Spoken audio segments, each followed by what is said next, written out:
Ça veut dire que ce projet est venu d'Angleterre via les États-Unis et c'est nous en France qui avons été le laboratoire de la seconde révolution mettant fin au régime monarchiste, comme un siècle plus tôt en Angleterre, en 1668 ou quelque chose comme ça.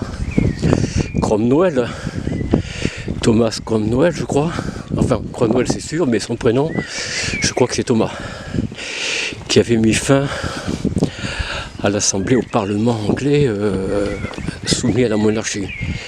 Le roi bien sûr, bon, Cromwell a accepté que le roi reprenne, enfin l'autre roi, parce que le premier roi il l'a fait guillotiner, pendre je crois, pendre ou couper à la hache.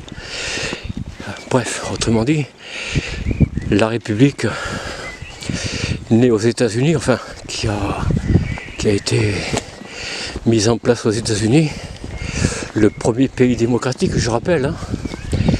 Tous les pays européens étaient monarchistes, hein, royalistes. Les États-Unis, c'est le seul pays qui était nouvellement créé, les confédérations, et qui sont devenues une république, pas une république, on va dire une démocratie.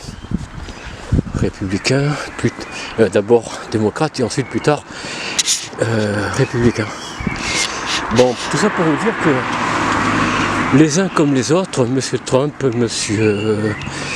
Obama, M. Biden, c'est tous les mêmes. Il n'y en a pas un mieux que les autres. Ils sont tous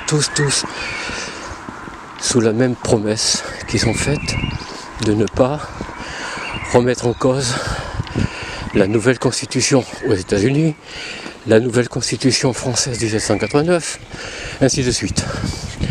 De ne pas remettre en cause.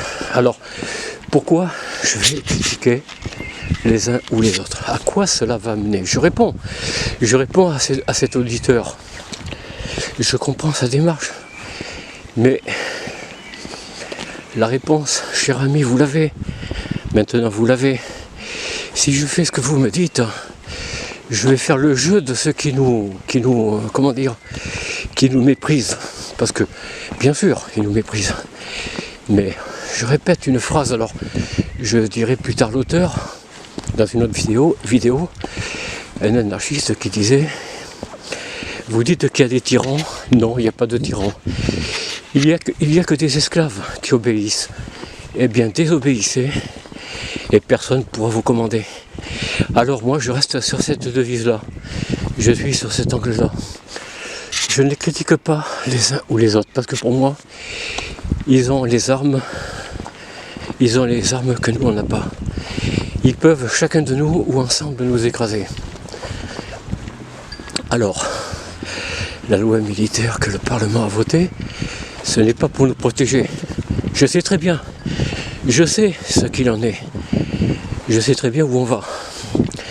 Je ne serai pas la grenouille qui se laisse bouillir calmement, tranquillement, dans une bassine d'eau froide, après tiède, après chaude, après bouillante. Voilà, pour vous répondre. Maintenant, j'espère que cette vidéo vous a plu. Elle est un peu courte, mais elle est un peu dense. Et je vous laisse réfléchir à votre propre jugement. Dites-moi ce que vous en pensez. J'attends de votre part des réactions, des commentaires. Mettez un pouce, abonnez-vous, likez et partagez. Et puis, je vous souhaite une bonne journée. Au revoir.